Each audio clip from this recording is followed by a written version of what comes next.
Okay, so today we're going to be going over one range of motion, one MMT, and two special tests for rotator cuff tear. So typical signs and symptoms or MOIs, falling on outstretched hand, maybe some weakness as we come up overhead, also some pain, definitely kind of in this mid-range.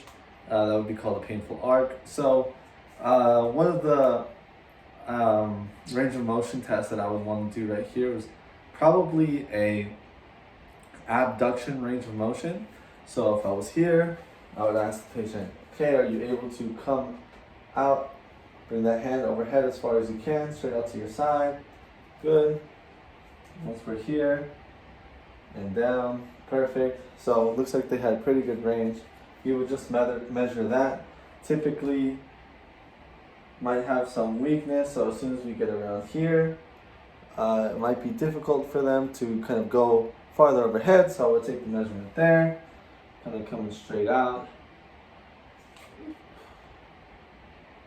And it looks like we're at about 90 degrees there, so that's very good.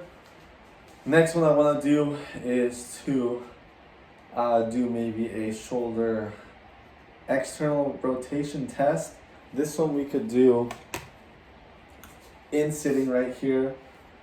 Basically, we're going to have them keep their elbow right here, make a fist, and all I'm going to do is I'm going to say, okay, I'm basically going to try and push you in, try and resist you as much as you can. Ready? 1, 2, and resist, resist, resist. Very good. So that'll be a 5 out of 5. Sometimes rotator cuff tears can cause significant weakness, especially with external rotation. And just continuing on, some special tests or diagnostic tests that we can do. I kind of mentioned a few already, kind of coming overhead into a painful arc from about 60 to 120 degrees. Another pretty easy one right here would be the drop test. So all that means is I'd have the patient bring their arm out and I'd say, okay, are you able to slowly lower it as much as you can? If at some point they just drop completely, that would be considered a positive test and a positive sign for rotator cuff tears. Another test that we could do specifically is called a external rotation lag sign. So what I would do right here, I would kind of support the arm, kind of coming up into almost like a scaption moment.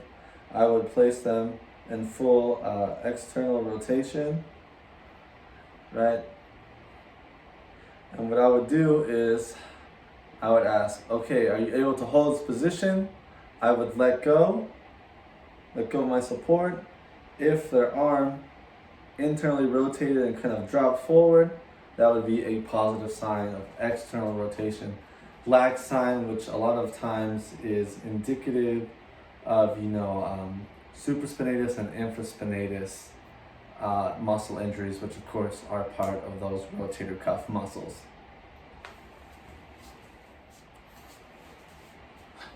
So just kind of talking through the clinical reasoning for these tests, right? We see that with rotator cuff tears, usually it's a sign of muscular weakness and stability, not so much, passive range of motion. So that could be something we looked in as well when we did range of motion. If they were having trouble here, if we passively took them up and they were able to get to a higher range more comfortably, that would be a good sign of rotator cuff injury. Of course, we would check that bilaterally just to make sure it's consistent with everything. And there are other special tests we could do that may test internal rotation, such as a internal rotation lag test or a internal rotation lift-off test. Either one of those would be indicative of maybe subscapular or even teres minor injuries, which of course are also part of the rotator cuff. So very important to kind of differentiate what movements hurt. It could be, a multitude of different muscles that could be affected. So maybe some tests are not as positive compared to others, even though they all test for rotator cuff pathologies.